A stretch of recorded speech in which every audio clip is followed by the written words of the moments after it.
This podcast is brought to you by the Kansas City Barbecue Store, the official provider of barbecue supplies to listeners of Pitmaster. If you haven't visited the Kansas City Barbecue Store in person or on the web, they literally have every supply that you can think of to make you not only successful at competition barbecue, but also the king of your cul-de-sac. From smokers and fuel to rubs and sauces, the Kansas City Barbecue Store has everything and anything you could want. And get this, as a listener of the OVS Pitmaster podcast, you can get 10% off of your order during National Barbecue Month, which is May, by using the code PITPOD, P-I-T-P-O-D, all caps, for online orders at www.thekansascitybarbecuestore.com. If they don't have it, you probably don't need it. So visit thekansascitybarbecuestore.com today for all your barbecue needs.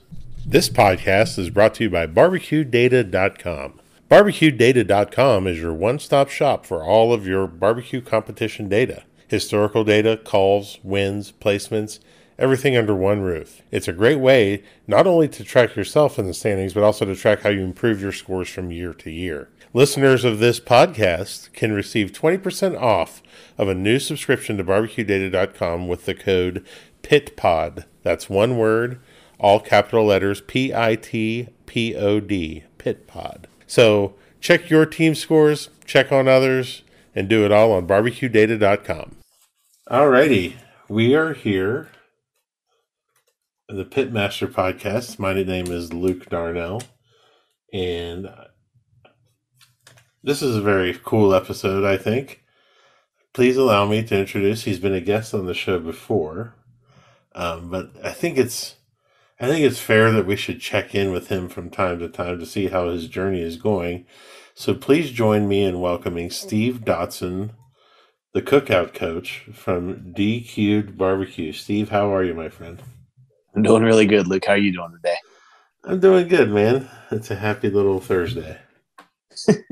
I haven't been home for a few days. I was doing some stuff after last weekend and got here today and did some refrigerator stuff and some yard work and getting caught up on life. So, yeah, things are. We should be in Morgantown, West Virginia, cooking Country Roads Barbecue Battle, but unfortunately, that's not happening. So yeah. Congratulations on your win this past weekend. Thank you very much. I always say I love doubles because you get the chance for instant redemption. And whenever you actually cash in on that, it just feels so good. Yeah, especially with a 709. That's a pretty high score. We're going to talk about that already? We're going to jump right in. in. So for those of you that maybe haven't checked out the first episode with Steve, you need to, because it talks about his journey as a very successful backyard competitor to him basically being cajoled and pressured into being pro, but he was always planning on doing that. So,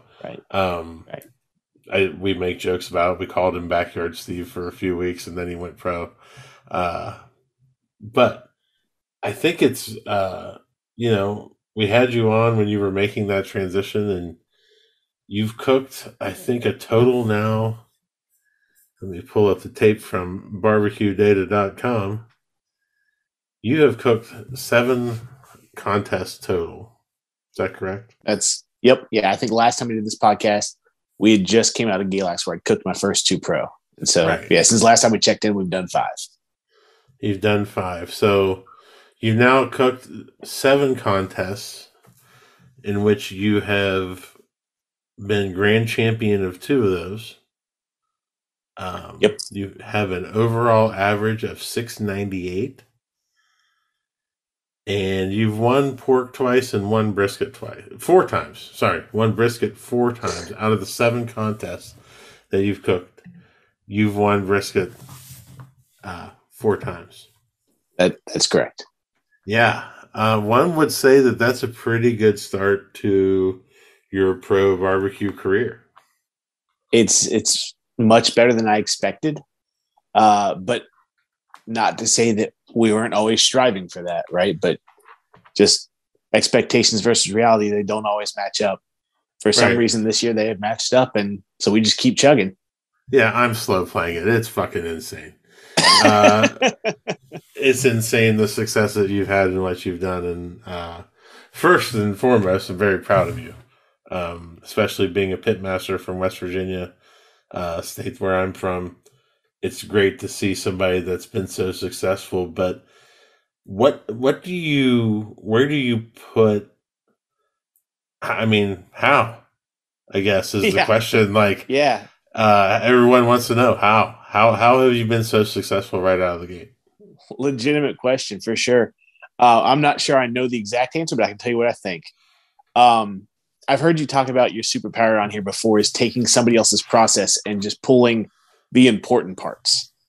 I don't know that I'm great at distilling processes down, but I'm try to be one of the most diligent students of the game. And that's just as simple as like, I try. You and I talk a fair amount. I really try not to bother you too much with stupid stuff. But when you talk, I'm going to listen to it, and everything you say.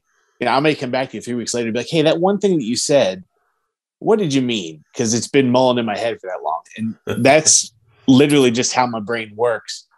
And I do a lot of cooking. I do a lot of cooking on my competition cookers, which are Char Grill or Gravity 980s. And I don't necessarily do a ton of comp cooking, but I cook on them for my YouTube channel constantly. So I'm just extremely familiar with my cookers, constantly listening to people smarter than me and just trying to figure out what works and what doesn't. That's pretty cool, man.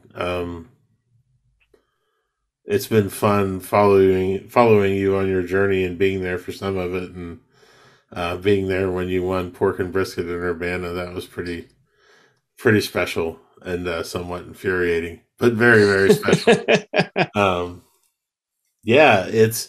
And that's a good point. One of the things about being successful at competition barbecue is, being around people that have done it for years and paying attention and listening. And I think that's the lesson that people can learn from how, and let's not just say that it's definitely not the people that you're talking to. You're a great cook. You're a great cook. You have a lot of great videos up on your Cookout Coach YouTube channel, which, if for those of you listening, if you're not in on that, you should go check it out. Steve does a good job. There's also some very disconcerting pictures of him in the beginning. He's got this goofy smile. It's so amazing. I love it. But taking what you do know about cooking, and and you've done some pork in the backyard category before, so that's probably helped a little bit. But what do you think has been the key things for you in terms of being successful in the pork category? So I think you and I talked about this a couple weeks ago. Ever since Galax, and I don't know if it was because I got intimidated by the meat or what, but for some reason, stepping into the new division with 4 meats, I started slowing down even more during the turn-in process. And I'd heard you say this. I'd heard, you talked to Tim Shear on a big podcast about it, of not giving up on anything and just keep tasting and keep seeing what it needs and what it needs and what it needs. And literally just for whatever reason that day when I started slowing down and paying more attention to the taste and how it felt in my mouth, I've slowly adapted that to I'm still working on chicken, to be honest with you, but to pork, ribs, and brisket, I'm able to slow it down now and really just be in the moment and like taste it on the board. And sometimes I like Saturday, I kind of went quicker than I should have. And I turned to those boxes and I knew I wasn't happy with them. I was holding out hope for just hitting, wild judges or whatever, but I knew I wasn't happy with them. And then Sunday rolls around, it went back to paying all the attention that we could to those turn-in boxes. And, we threw up a big number, and that's, the number is inconsequential, but it wasn't by accident that we scored high in our group.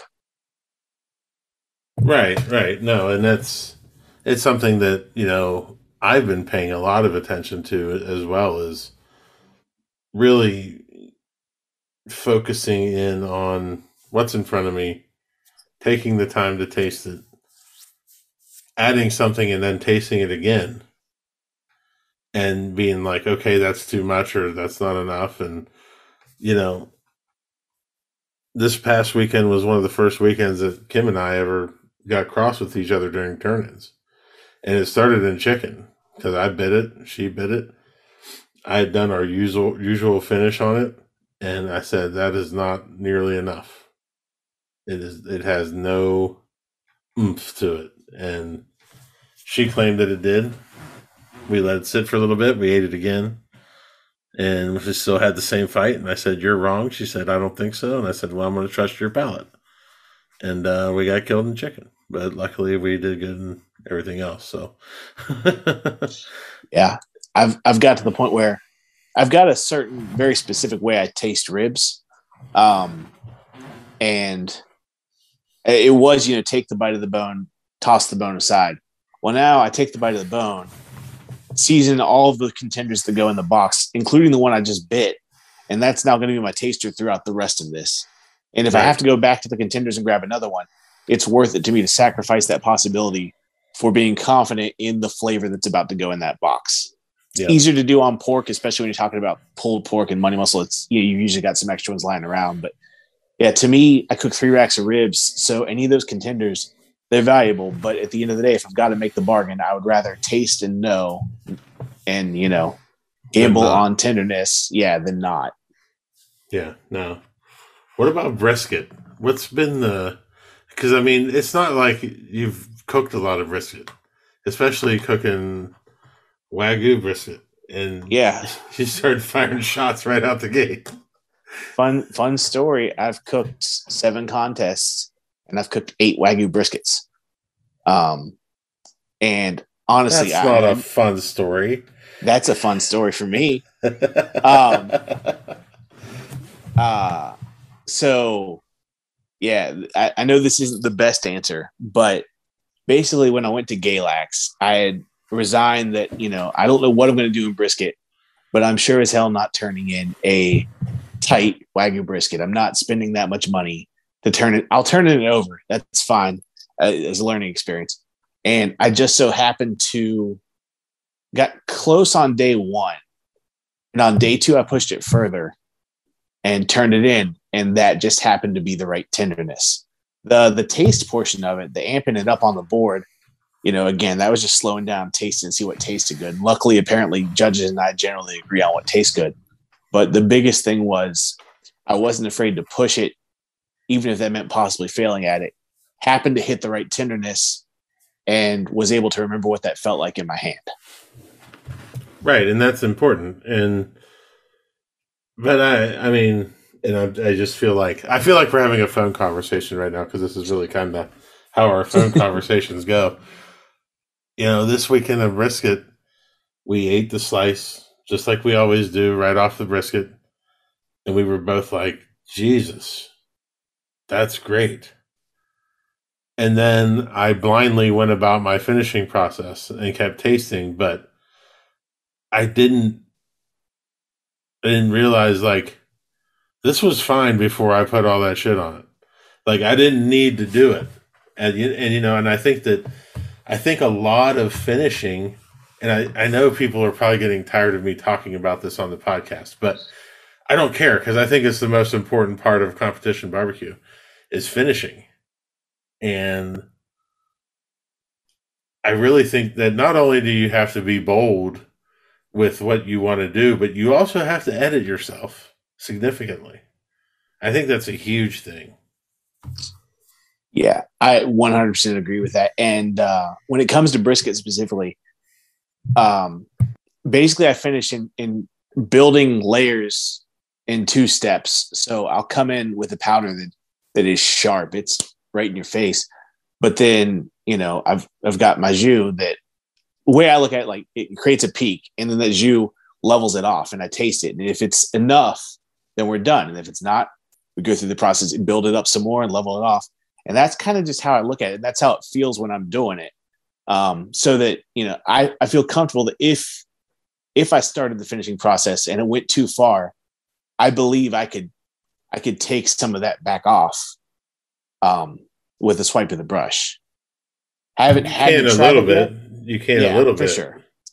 But, I mean, it's funny because it's, you can always add more shit. Sometimes you can't take shit away. I mean, that's the honest God truth. And it's like slicing. And it's like, it's not like you can recut that rack of ribs. So you have to be really careful when you do it. Right. And just, make sure that you're making good decisions. So, man, I'm just glad that we could check in with you. And, you've been lighting it up. And it's been fun to watch and fun to follow your process and your progress. And I know you've got some big plans this fall, in terms of, think you're going to go cook your first American Royal? Yeah. We're planning on doing that. If the cards fall right, just because of the luck, because I'm from West Virginia.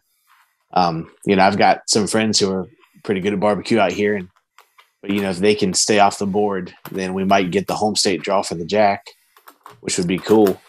Those are both two big contests that are bucket list contests that even when I was in the backyard, the goal was always to get to those. And then coming to this year, it's like, well, this probably isn't going to be the year. Mm-hmm. But now that we've got the shot, we've got to take it. Absolutely. It's funny you mentioned your backyard years because every conversation now, I bring something up about how you're killing it right out of the gate, and you're like, I've been cooking for years. And I'm like, those backyard things don't matter anymore. None of that matters. It's off the board. What's funny is my crutch categories this year are the big meats. Like, my ribs are still okay. My chickens, it's ridiculous. I don't even want to talk about it. Like, your crutch categories are the big meats. Like, nobody says that. It's. But you have been killing it. You have been killing it, and I can't wait. What's your schedule look like for the rest of the year? So I'm thinking about adding. I'm definitely doing Almost Heaven next month in Roanoke, West Virginia. I'm thinking about adding Welch, West Virginia, just because it's close and diesel prices. I have a hard time turning down close contests. After that, it's sort of up in the air. I'm thinking about adding either Wise or Smoke on the Mountain. And then that would be July. I'll probably take a break through August because I didn't plan on doing that many this year. But because of, the Royal coming up, it's the longest shot ever, but I never want to go anywhere unprepared. So I'm thinking about picking up either Recovery Fest or there's a new one in Manassas in September. Just to sort of knock the rust off before we head out to Kansas City. Very, very cool, man. Yeah, I'll be at some of those contests, probably the ones you're not at. Just kidding. Yeah, it's an interesting time out here in the East Coast in barbecue. There's just not a lot of contests. A lot of them have gone away, and just kind of got to play it by ear. Yeah, a lot of them have low team counts, to be honest with you. But in a year where, getting around is kind of tough this year. Luckily Mannington, the one we just did, was 30 minutes down the road from me. Welch is a couple hours, but it's still within the state. I feel like I can't pass those up. Right. I'm pretty excited about the Manassas contest because it's 12 minutes from my house. Nice. Never had any of that before in my life, so just to be able to, I'm going to sleep in my house, the night before a contest. Somebody was like, are you still going to stay in the trailer? I'm like, no. I literally live right around the corner. Why would I do that? Mm-hmm. So yeah, there's been two rib contests right down the road from me. And my brother, who's the other half of the team, didn't come with me. And it was earlier this year. And he's like, man, it's going to be cold. I said, Johnny, I'm going to be at my house in my bed. I don't care how cold it gets. It doesn't matter. Right. Doesn't matter. Cool, man. Well, any partners and links you want to put out there? Sure. So anybody who hasn't seen me, I'm on YouTube at Cookout Coach. Anybody who has any questions, Facebook and Instagram is the easiest place to get a hold of me. Our partners, Chargrill has been the longest one. Like I said, we're out there with Gravity 980s on the circuit. And then B&B charcoal is what we run. You know, we're Team B&B this year. Cosmos Q is where we run a lot of our rubs and sauces. And most recently, Compart Pork came on. You know, I've been running Compart since last year. And so now we're officially on Team Compart. So that's kind of awesome. Very cool, man. Very cool. All righty. Well, we'll see you down the road. Awesome. Take care. Thank you for listening to Pitmaster, an Old Virginia Smoke podcast. Be sure to subscribe and like the podcast, rate the podcast, and to share it out with your friends. Also be sure to check out the Old Virginia Smoke TikTok as well. Old Virginia Smoke, one word. That's all you have to search for. It's hilarious. Tune in next week for another great episode of Pitmaster. For companies interested in advertising, please contact Old Virginia Smoke directly via www.oldvirginiasmoke.com. Pitmaster, an Old Virginia Smoke podcast, is edited by Chris Sedanka. Pitmaster, an Old Virginia Smoke podcast, is a property of Old Virginia Smoke, LLC. All rights reserved. Copyright 2022.